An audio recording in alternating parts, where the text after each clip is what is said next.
The message from my investment advisor should have been my first warning that something was catastrophically wrong.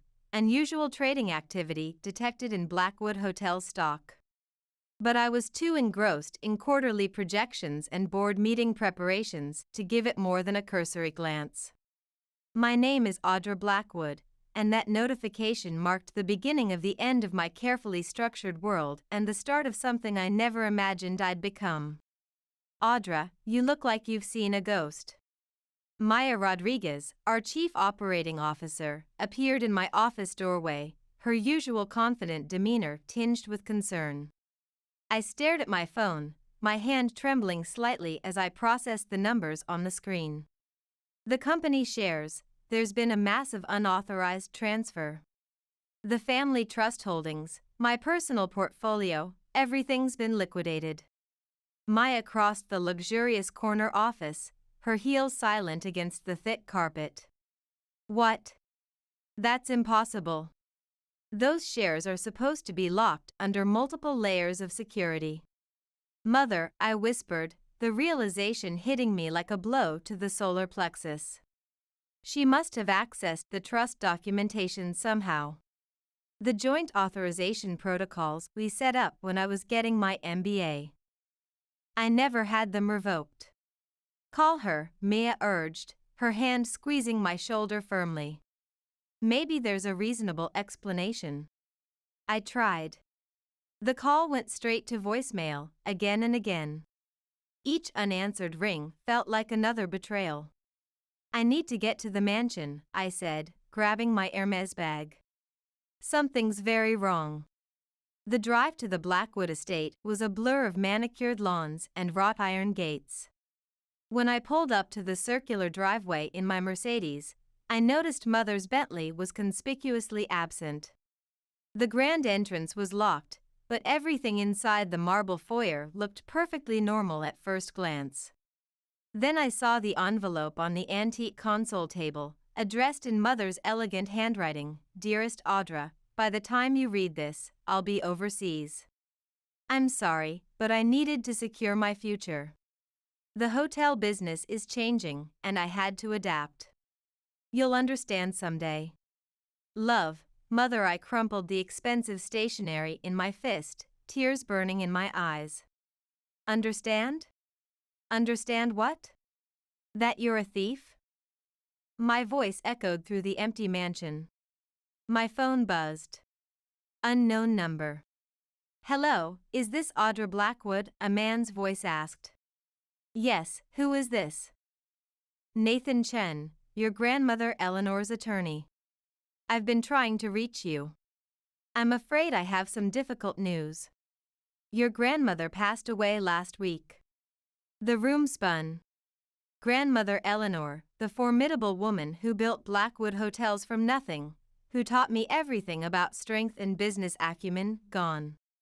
There are some urgent matters regarding her estate and the hotel chain that we need to discuss, Nathan continued. Would you be able to come to my office tomorrow? Yes, I can do that. After hanging up, I sank to the marble floor, my back against the hand-carved mahogany paneling. A shadow fell across me. I came as soon as I could, Lucas Parker said, crouching beside me. Our head of security, and one of the few people I truly trusted. Maya called, said you might need technical support. She took everything, Lucas, I said, my voice cracking. And now grandmother Eleanor is gone too. He sat next to me, his security badge catching the light from the crystal chandelier.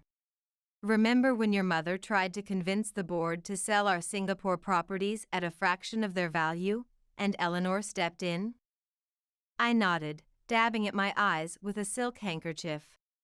Grandmother blocked the sale, said protecting our legacy was more important than quick profits. She paid for my Harvard MBA herself, told me to never let anyone compromise my business ethics. Your mother's been playing these corporate games for years, Audra. The manipulated reports, the questionable consultancy fees, the offshore accounts that never quite added up. I thought she'd changed, I whispered, staring at the family portrait above the fireplace. She seemed different lately, more invested in the company's future. We were finally building a real partnership. My phone buzzed again. A message from the CFO. Your mother just sent an email to the board announcing your temporary leave of absence due to family emergency. Everything okay? Oh God, I showed Lucas the message. She's covering her tracks, making sure no one questions her actions for the next few days. She planned this, Lucas said, his voice hardening as he examined my phone. All of it. Getting closer to you, gaining your trust, just to orchestrate this massive stock manipulation. The numbness was wearing off, replaced by something colder, more calculated, a feeling that almost scared me. What are you thinking? Lucas asked, studying my face. I stood up, smoothing my Armani skirt. I'm thinking about what grandmother always said, in business, sometimes the best revenge is letting your opponent think they've won. But you know what? Maybe victory needs a little strategic planning. Audra, listen. Tomorrow, I'm meeting with grandmother's attorney. Whatever she left in her will, whatever control of the hotel she's passed to me, it's a starting point. Mother thinks she's won. She has no idea what's coming. Lucas stood too, concern evident in his professional demeanor. Just be careful. Corporate revenge can have unexpected consequences. I'm already changed, I said, looking around the mansion that held so many memories of boardroom battles and family betrayals. And maybe that's exactly what this company needs. My phone buzzed one final time. Another alert. Mother had just used her corporate card at a luxury hotel in Singapore. Game on, Mother. Game on. Nathan Chen's office felt too warm, despite the premium air conditioning. I fidgeted in the leather chair, watching him sort through a stack of legal documents. Before we begin, he said, adjusting his wire-rimmed glasses, I want to express my condolences. Eleanor was more than just a client to me. She was a mentor and dear friend. Thank you, I managed, my throat tight. The view of downtown from his corner office seemed to blur. She spoke of you often. Nathan pulled out a thick envelope embossed with the Blackwood Hotel's logo. In fact, you were her primary focus during our last meeting. The door opened, and Maya slipped in, her Louboutins clicking softly on the hardwood floor. Sorry I'm late, she whispered, taking the seat beside me. I'd asked her to come as both COO and friend, knowing I couldn't face this alone.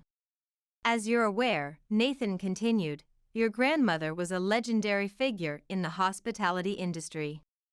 Blackwood Hotel's current market valuation is approximately $12 billion. My head snapped up. 12 billion? And that's just the hotel chain. He slid a document across his mahogany desk.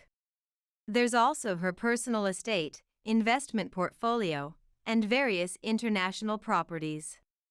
Maya squeezed my hand under the desk as Nathan laid out the details. The numbers made my head spin. She left you everything, Audra. Every property, every share, every asset. Complete control of the Blackwood empire. But what about Mother? The words escaped before I could stop them. Nathan's expression hardened. Eleanor was explicit about Vanessa's exclusion from the will. She said, and I quote, my daughter has taken enough from this company already. A laugh bubbled up in my throat, slightly hysterical. Mother's going to lose it when she finds out. She already knows, Nathan said quietly. She's been calling my office daily, threatening to contest the will from Singapore. How convenient, I muttered, thinking of the stock transfers. There's something else. Nathan reached into his desk drawer. Eleanor left this for you. Said I should give it to you privately.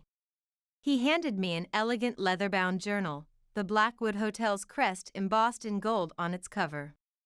I'll give you a moment, Nathan said, standing. Maya, would you mind helping me review some regulatory documents in the conference room? Once they left, I opened the journal to a marked page, recognizing my grandmother's distinctive handwriting. My dearest Audra, if you're reading this, I'm gone. But I've watched you grow into a formidable businesswoman despite Vanessa's constant attempts to undermine your authority. The empire I've left you isn't just about wealth, it's about legacy and power. Use it wisely, and remember, sometimes the best way to deal with a corporate shark is to let it think it's winning until it swims right into the net you've carefully laid. All my love, Grandmother Eleanor. My hands trembled as I closed the journal, its leather cover cool against my fingers. The door opened, and Maya returned alone. You okay? She asked, resuming her seat beside me. She knew, I whispered, running my finger over the embossed blackwood crest.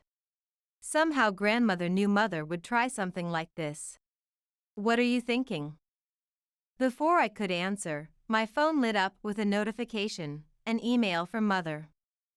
Darling, I know you must be upset, but I had no choice. The market opportunity was too significant to ignore. Once these investments mature, I'll restore your holdings twofold, I promise. And I heard about Eleanor. I'm so sorry. We should discuss the succession plans. Call me. Love, Mother. She's incredible, Maya breathed, reading over my shoulder. She orchestrates a massive stock manipulation and still thinks she deserves a seat at the board? I stood up, pacing the expensive Persian rug. You know what's truly disturbing? Part of me still wants to believe her. That's how skilled she is at manipulation. Even now, she almost has me convinced.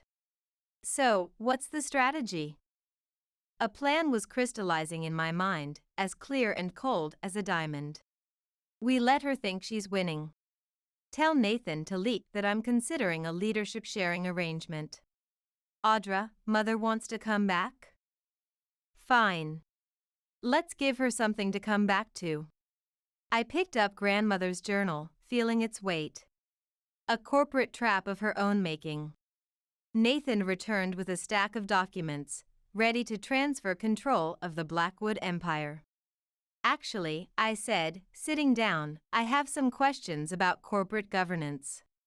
Specifically, about making someone think they have executive authority they don't actually possess. Nathan raised an eyebrow. I assume this has something to do with Vanessa? Let's just say I'm taking Grandmother's advice about handling sharks. As I signed document after document, I felt something shift inside me. The betrayed daughter was fading, replaced by someone stronger, someone who'd learned from the best about how to play the long game in luxury hospitality. One more thing, Nathan said as we finished. Your grandmother left specific instructions about the presidential suite at the flagship hotel. Said you'd know what to do with it when the time came. I smiled, remembering the suite Mother had always coveted, but Grandmother never let her use. Oh, I know exactly what to do with it. Mother's going to love it, right up until she doesn't. You're going to let her stay in the presidential suite? Maya nearly choked on her artisanal coffee. We were sitting in my new executive office at Blackwood Hotel's headquarters, surrounded by boxes of corporate documents I hadn't unpacked yet. The Manhattan skyline stretched out behind me through floor-to-ceiling windows. That's exactly why it's perfect. I pulled up the security feed on my laptop, showing the opulent suite. Grandmother had installed state-of-the-art surveillance after Mother's last attempt to reorganize our Asian property portfolio. Devious, Maya grinned. I like this new side of you. A knock at the door interrupted us. Lucas walked in carrying a stack of financial reports. Your mother's been busy, he said, dropping them on my mahogany desk. I had our banking division pull her transaction history. I flipped through the papers, my jaw tightening. First-class flights, presidential suites at competitor hotels, luxury shopping sprees. She's burning through my liquidated shares like they're nothing. There's more, Lucas said, pointing to a highlighted entry. She's been making calls to real estate developers here in New York. She's planning to return sooner than we anticipated, I said, turning my laptop to show them an email I'd just received. Dearest Audra, I've had time to reflect on my recent decisions, and I realize I've made some regrettable choices. I'm returning next week. While I understand I've damaged your trust, I believe we can rebuild our relationship. I heard about your inheritance of the Blackwood Empire. Perhaps we could discuss future collaborations over dinner? Love, Mother. Wow, Maya said. She's not even trying to disguise her intentions anymore. Perfect. Time to set the stage. I opened my calendar. Lucas, I need your expertise with something. He raised an eyebrow. Depends. Is it within SEC regulations? Mostly, I smiled. I need you to pick Mother up from the airport next week. Make it appear I'm too consumed with merger negotiations to come myself, then bring her to the flagship hotel. Maya caught on. Where everything will be arranged just as she expects. The dutiful daughter ready to be manipulated again. Exactly. I pulled out grandmother's journal. But first, we need to make some adjustments to the presidential suite. Over the next week, we transformed the presidential suite into an elaborate corporate trap. Every luxury item was cataloged and photographed. Every room had hidden security cameras. Every safe was rigged to record access attempts. The network monitoring software is active, Lucas announced, closing his laptop. I'd brought him in for his cybersecurity expertise, swearing him to absolute discretion. Any email or document she accesses from the hotel network will be logged and forwarded to you. You're frighteningly good at this, Maya observed, watching me arrange seemingly confidential merger documents in the suite's private office. I learned from the best, I said, thinking of all the times I'd watched Mother manipulate board members. She taught me everything I know about corporate strategy. Time to show her what an excellent student I've been. My phone buzzed. A text from Nathan. Vanessa's lawyers have withdrawn their challenge to the succession. Of course she did, Maya said, reading over my shoulder. Why fight for minority shares when she thinks she can claim the whole empire? That evening, as we finished the preparations, Lucas pulled me aside. Are you certain about this? It's not too late to take a different approach. I looked around the suite that would become Mother's gilded cage. You know what she said when I got into Harvard? Why waste time on an MBA when you could be learning the business from me? She convinced me to decline my first admission. If grandmother hadn't intervened. I remember, he said softly. You were devastated that year. She's never faced real consequences, Lucas. Not meaningful ones.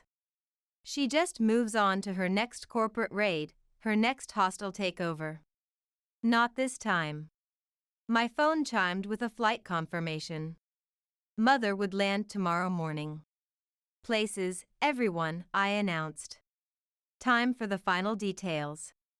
We worked late into the night, perfecting the last elements, a walk-in closet filled with designer clothes, all tagged with security sensors, a jewelry safe filled with pieces that would test her self-control, financial statements accidentally left visible on the desk, showing accounts she'd never be able to access. One last thing, I said, placing grandmother's antique Cartier clock on the mantel. Mother had always coveted it, tried to claim it twice. Now it would serve as the perfect bait. As everyone left, Maya hugged me tight. You know she's going to try to turn this around on you, right? Make you feel guilty about protecting the company? I'm counting on it. I locked the suite door. That's how I know the plan will work. Mother can't resist playing the victim, right up until she goes for the corporate kill. Later, alone in my penthouse apartment, I watched the security feeds one last time. Everything was perfectly arranged, every detail calculated to appeal to Mother's appetite for power and control. "Game on, Mother," I whispered to the empty room. "Let's see how you like being the one who's outmaneuvered." I watched through the security monitor as Lucas's company car pulled into the hotel's private entrance. Mother stepped out, looking exactly as I remembered: Chanel suit, perfectly styled hair, and an expression of practiced remorse. "Showtime," I muttered, heading down to the lobby. The elevator doors opened. "Audra, darling." Mother rushed forward, arms outstretched. She smelled of Hermes perfume and calculated intentions. I let her hug me, keeping my arms loose at my sides. "Welcome back, Mother."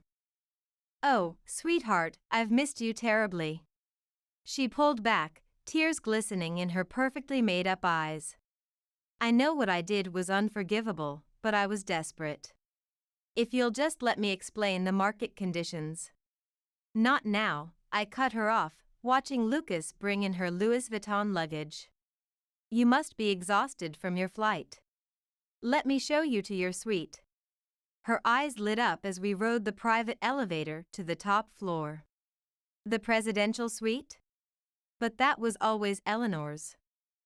"It's mine now," I said, unlocking the double doors, "and I want you to have it." Mother stepped inside, her mask slipping for a moment as she took in the opulent surroundings: the antique furniture, the silk wallpaper, the gleaming Cartier clock. "It's perfect," she breathed, running her fingers along the mahogany desk.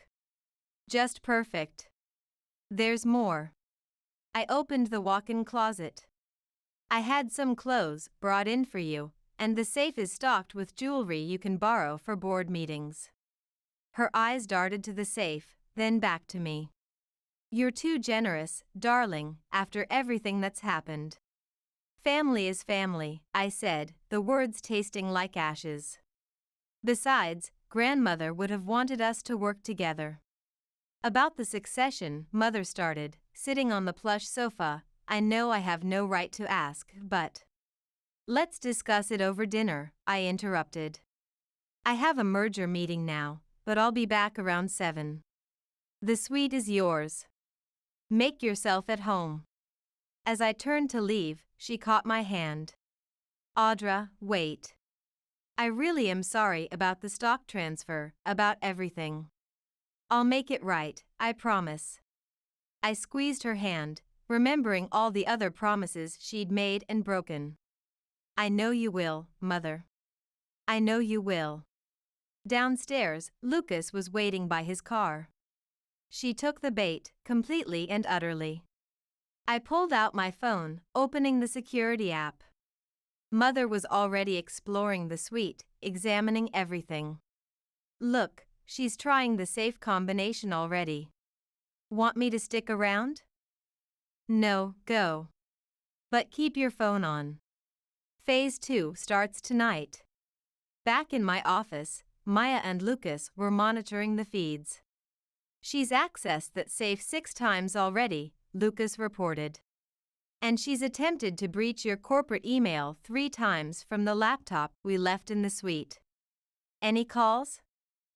I asked, settling behind my desk.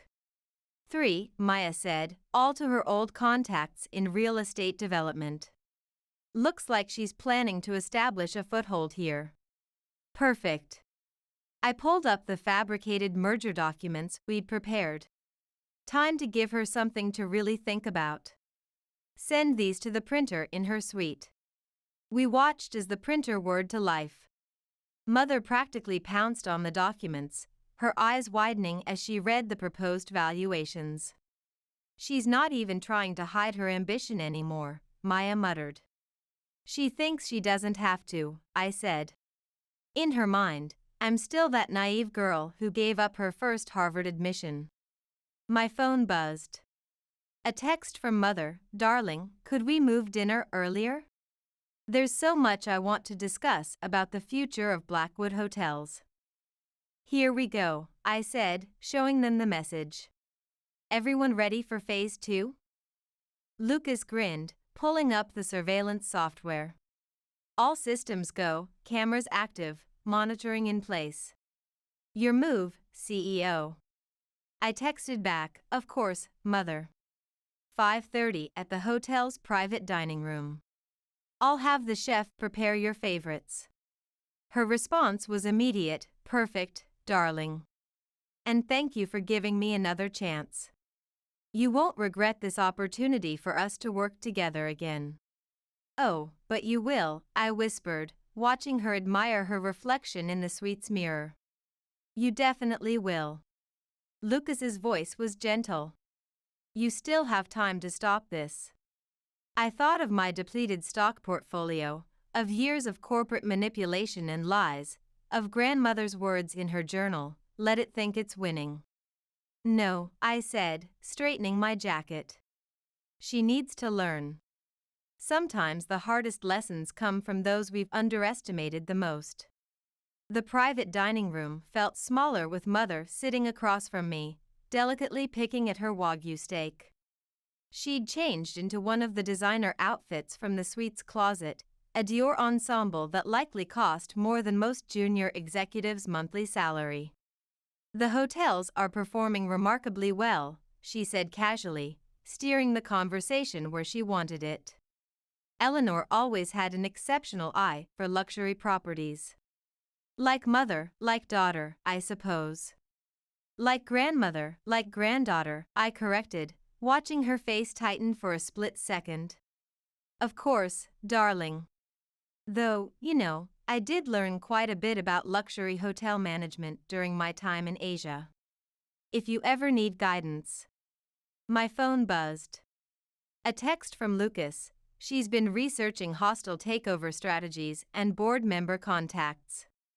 Actually, I said, setting down my wine glass, I could use your input on something. The Shanghai acquisition needs attention, and I'm overwhelmed with the details. Mother's eyes lit up at the mention of our largest potential expansion. The paperwork's in my office. Want to review it? She practically jumped from her chair. Lead the way, darling. In my office, I pulled up fabricated acquisition documents on my laptop. Mother leaned over my shoulder, her perfume almost suffocating. See these projections? I pointed to inflated numbers. They're interested in a complete portfolio merger. Fascinating, she breathed, already calculating potential gains. With my experience in the Asian markets. A crash from upstairs interrupted her. We both looked up. Probably just housekeeping, I said, hiding my smile. Right on schedule, Maya. I should check my suite, Mother said quickly. I left some confidential documents out. Of course. Take your time. The moment she left, I pulled up the security feed on my phone. Mother rushed into the presidential suite, making a beeline for grandmother's Cartier clock. She ran her fingers along the base, finding the hidden compartment we'd planted. Got you, I whispered as she pulled out the fake documents we'd stashed there, confidential merger agreements showing massive upcoming international acquisitions. My phone buzzed again. Maya this time, your mother just tried to email photos of the merger documents to someone in Singapore. Caught by our firewall. Perfect. Mother returned, looking flushed but triumphant. Everything's fine upstairs now. About the Shanghai acquisition. Actually, I'm feeling rather tired, I faked a yawn. These merger negotiations are exhausting. Of course, darling. You worked too hard. She kissed my cheek. I think I'll make some calls, reconnect with our Asian partners. Partners like Marcus Chen? I asked innocently, naming her former accomplice in the Singapore property scandal. She froze for a microsecond. I haven't spoken to Marcus in years. Interesting, because he called the office today, something about an investment opportunity. Mother's mask slipped slightly. Did he? Well, I'm sure it's nothing significant. Later that night, in my apartment, I watched the security feeds with Lucas. Mother was making call after call, her excitement barely contained. She's already setting up meetings with potential investors, Lucas said, scrolling through her intercepted emails, using the fake merger documents as bait, just like she did in Singapore. I leaned back in my chair, exhausted. Same strategy, different continent. Audra, Lucas touched my arm. I saw how you tensed when she hugged you. This is taking a toll. I'm fine. No, you're not. You're starting to think like her. The words hit like a slap. I am nothing like her. No? Setting elaborate traps, playing mind games? What happens when this is over? She needs to learn, but at what cost to you? He turned my chair to face him. I've known you since your Harvard days, Audra. This isn't you. Before I could respond, my phone lit up with an alert. Mother was in the hotel's executive office, attempting to access the secure servers. I have to go, I said, standing. Audra, wait. Lucas caught my hand. Just remember who you are. Don't let revenge change that. I pulled away, but his words followed me down to the hotel lobby. On the elevator ride up, I thought about grandmother's journal, about karma and consequences in the corporate world. Mother was back in her suite when I arrived, looking innocent as a board member's wife, but the security logs told a different story: attempted server access, photographed confidential documents, suspicious international calls. Everything okay? She called out as I passed her door.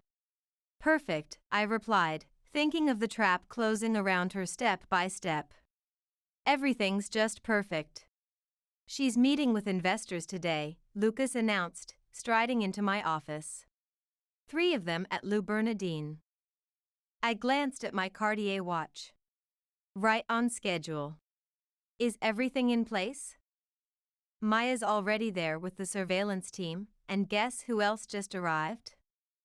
He slid his tablet across my desk, showing security footage from the restaurant's entrance. Marcus Chen. My stomach tightened at the sight of Mother's former partner, the man who'd helped her orchestrate the Singapore property scandal. She's really assembling her old team. Want me to shut it down? Lucas asked. This is escalating quickly.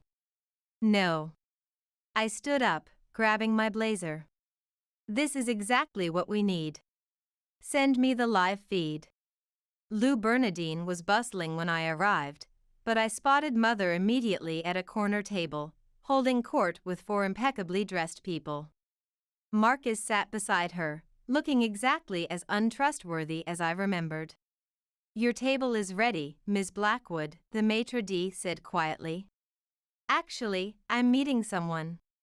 I headed toward the bar, where Maya sat nursing a martini, her phone discreetly recording the meeting. You won't believe what they're promising these investors, she whispered as I slid onto the stool beside her. Guaranteed returns of 30% on the Shanghai properties. It's the Singapore scheme all over again. Just like Singapore, I muttered, watching Mother gesture enthusiastically with her perfectly manicured hands. Same con, different continent. My phone buzzed. Lucas, are you sure about this? It's not too late to stop. I ignored the message, focusing on Mother's table. One of the investors was already pulling out his checkbook. Now, I said to Maya. She pressed a button on her phone. Across the restaurant, Mother's phone rang. She excused herself and stepped away from the table. Hello, she answered. Mrs. Blackwood? Maya disguised her voice perfectly. This is Sarah from Global Financial Compliance. We're calling about some suspicious transactions involving Blackwood Hotel's shares. I watched Mother's face pale as Maya spun her tale about SEC investigations and frozen trading accounts. By the time she hung up, her hands were shaking. "Showtime," I whispered, standing up. "Audra?" Mother's voice pitched higher when she saw me approaching. What a surprise. I was just having lunch with some potential partners. Partners like Marcus Chen? I smiled coldly. The same Marcus who helped you orchestrate the Singapore property scandal? The investors at the table stopped talking, looking between us. "Darling, you're confused," Mother laughed nervously. "We were just discussing some potential investment opportunities in Asia." "Like the fake merger documents you stole from my office?" I pulled out my phone, showing the security footage of her photographing documents. "Or maybe the forged board signatures you've been practicing?" Marcus stood up quickly. "I should go." "Sit down," I snapped. "You'll want to hear this too." The restaurant had grown quiet, other diners trying not to stare at our corporate drama. Mother's perfect mask was cracking.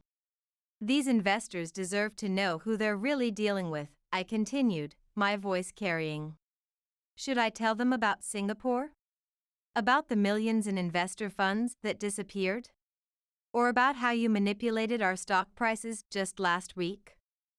"That's not, I was going to reinvest everything," Mother stammered. "Like you reinvested the Singapore funds? Like you reinvested the money from all those other special opportunities you've offered over the years?" One of the investors stood up, gathering his papers. "I believe we're done here." "Wait." Mother grabbed his sleeve. "I can explain everything." But they were already leaving, muttering about calling their attorneys. Marcus tried to slip away, but Maya blocked his path. "The SEC would love to chat with you too," she said sweetly. "I'll have my lawyer contact the appropriate parties." Marcus then quickly made his exit through the kitchen. Mother collapsed into her chair, her carefully constructed world crumbling. "Why?" she whispered. "Why would you do this to me?" I leaned close, letting her see all the years of betrayal in my eyes. "Because you taught me well, Mother. You taught me that family means nothing when there's a deal to be made. You taught me that trust is just another asset to be leveraged. I'm your mother." "No," I cut her off. "You're a corporate raider who happened to give birth to me, and now everyone knows it." As if on cue, two men in suits entered the restaurant. Mother's eyes darted around, looking for escape routes. "Don't worry," I said, stepping back. "They're not SEC agents yet. Consider this a preview of coming attractions." I turned to leave, but her voice stopped me. "I really was going to make it work this time," she said softly. "The Shanghai deal was real. I was trying to rebuild our legacy." For a moment, I almost believed her, almost fell for the trembling lip, the tears, the perfect performance of a repentant business partner. Almost. "Goodbye, Mother," I said, walking away. "Enjoy the presidential suite while you can. The rail board meeting hasn't even started yet." The security feed showed Mother pacing in the presidential suite, making frantic international calls. It had been 3 days since the restaurant incident, and her business empire was collapsing piece by piece. Another investor filed a complaint with the SEC, Maya announced, walking into my office. "That makes 4. And Marcus?" I asked, not looking away from the screen. "Cooperating fully with investigators. Turns out he kept detailed records of everything, including Singapore." My phone lit up with Mother's 20th call attempt of the day. This time I answered. "Audra, please," she started, her voice cracking. "We need to talk. Come to my office. 1 hour." I hung up and texted Lucas, "It's time." Mother arrived exactly on time, wearing the same Dior suit from her first day back, but now it looked wrinkled, as if she'd been sleeping in it. "Sit," I said, gesturing to the chair across from my desk. "Darling, I know you're angry." "Angry?" I laughed, pulling out a folder. "Let's talk about angry. Here's a statement from your Singapore victims, a family investment group who lost everything. The chairman had a heart attack when he discovered what you'd done." She flinched. "I didn't know." "Oh, how about this?" I pulled out another document. "The pension fund in Hong Kong that had to liquidate? Or the hotel chain in Dubai that nearly went bankrupt?" "Stop," she whispered. "This isn't what you wanted to discuss. Your greatest hits?" I spread the papers across my desk. "And let's not forget your latest masterpiece, manipulating Blackwood Hotel stock." I was desperate. "The Shanghai opportunity was a scam," I finished. "Just like everything else in your business career." She stood up, pacing. "What do you want from me, Audra?" "An admission." "Fine. I admit it. I'm sorry for everything." "No, you're sorry you got caught." I pressed a button on my phone, and the office TV flickered to life, showing security footage from the presidential suite. I recorded every call, every meeting, every attempt to orchestrate new deals. Mother's face went white. You've been monitoring me?" "Learning from the best," I smiled. "You taught me everything about corporate surveillance.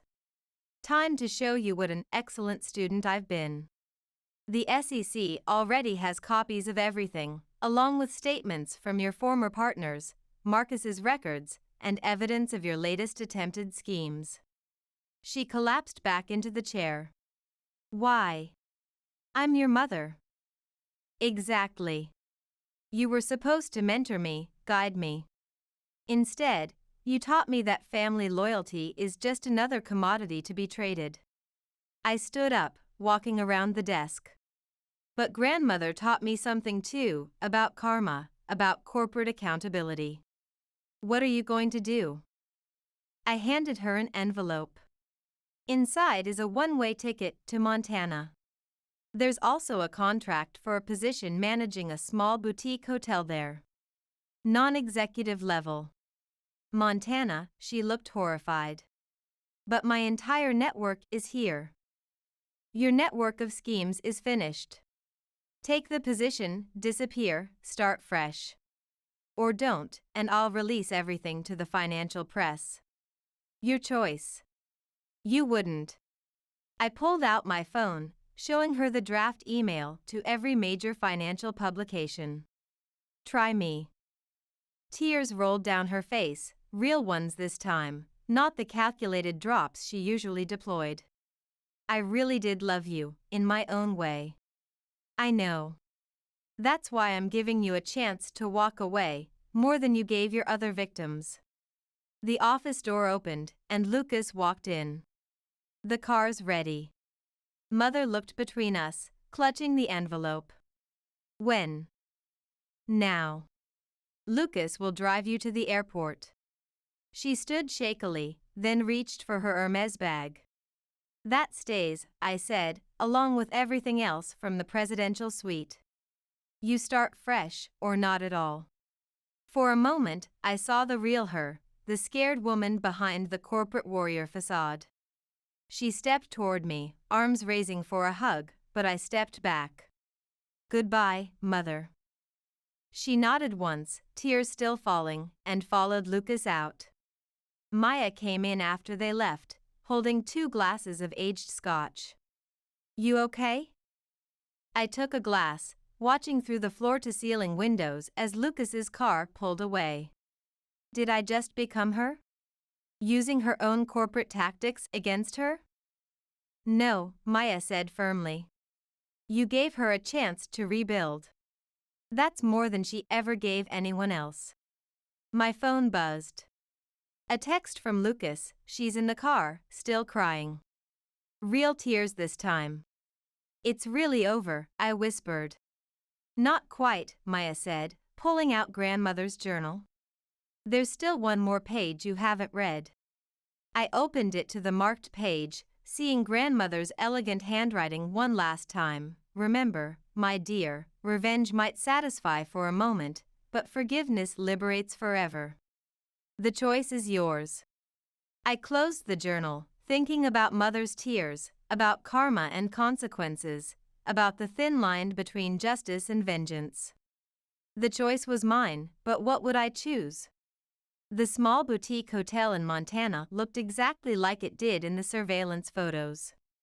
Through the window, I watched Mother directing staff at the front desk, her designer suits replaced by a simple hotel manager's uniform. You sure about this? Lucas asked from the driver's seat. No, I admitted. But grandmother was right about forgiveness, even if Mother doesn't deserve it. Want me to come in? I shook my head. This is something I need to do alone. The bell chimed as I entered.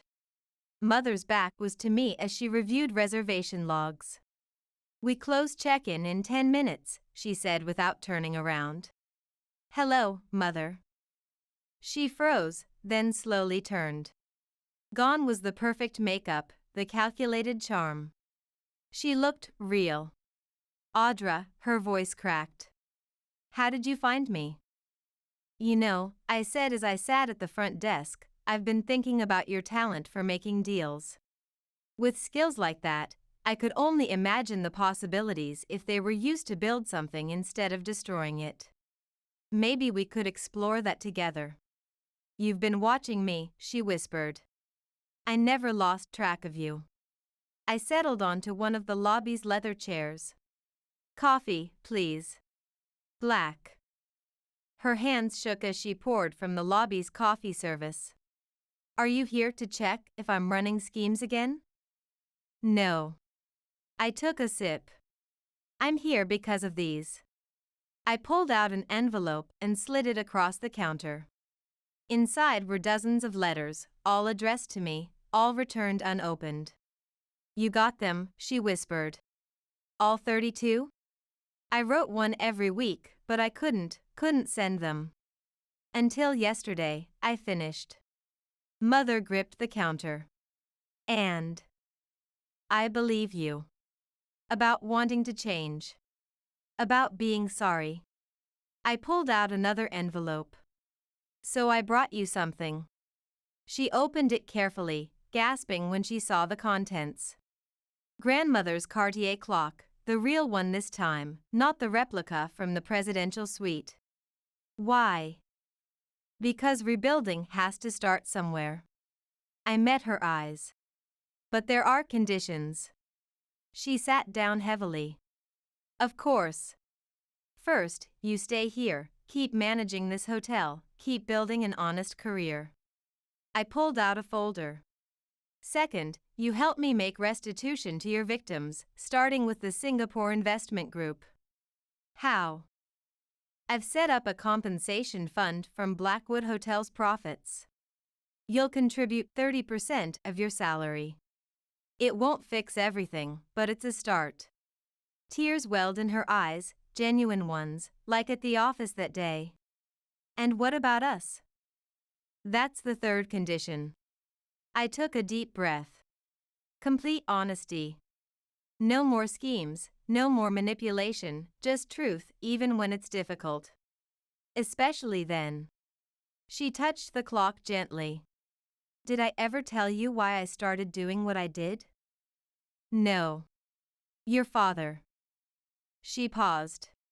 He left us with nothing. I was 26, with an infant and empty accounts. I promised myself no one would ever make me feel that powerless again.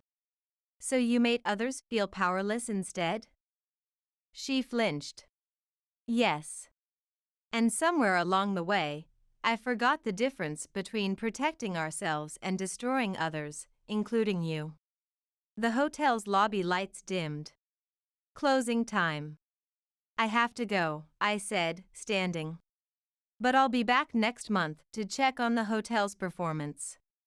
We can have coffee, talk business, try to rebuild. She came around the counter, stopping just short of reaching for me. I don't deserve a second chance. No, I agreed, but I deserve the chance to heal. And maybe this is how it starts. I walked to the door, then turned back. Oh, and Mother, happy birthday. Her hand flew to her mouth. You remembered. I remember everything, the good and the bad. That's what makes this so complex and so important. Outside, Lucas was waiting. How'd it go? I looked back through the window. Mother was holding grandmother's clock, crying quietly. She's different, I said. Really different. People can change, he said softly, if they want to badly enough. My phone buzzed. A text from Maya, did you give her the clock? Yes, I typed back, and maybe something more important, a chance. As we drove away, I thought about grandmother's last words in her journal, about karma and consequences, yes, but also about choice, about choosing to rebuild instead of destroy. You know, Lucas said as we hit the highway, your grandmother would be proud of you. Of giving your mother exile, but also giving her a path to redemption. That's more than she gave herself. I touched my pocket, feeling the single letter I'd kept, Mother's latest one, describing her first honest quarterly results, her small but growing team, her attempts to make amends. Maybe revenge wasn't about destroying someone, maybe sometimes it was about forcing them to face themselves, to change, to grow. And maybe, just maybe, that change could heal us both. Let's go home, I said, watching the boutique hotel disappear in the rearview mirror. We've got work to do. The restitution fund won't manage itself. And somewhere in Singapore, a family investment group was about to receive an unexpected letter, along with the first of many payments toward making things right. It wasn't a perfect ending, but it was a beginning.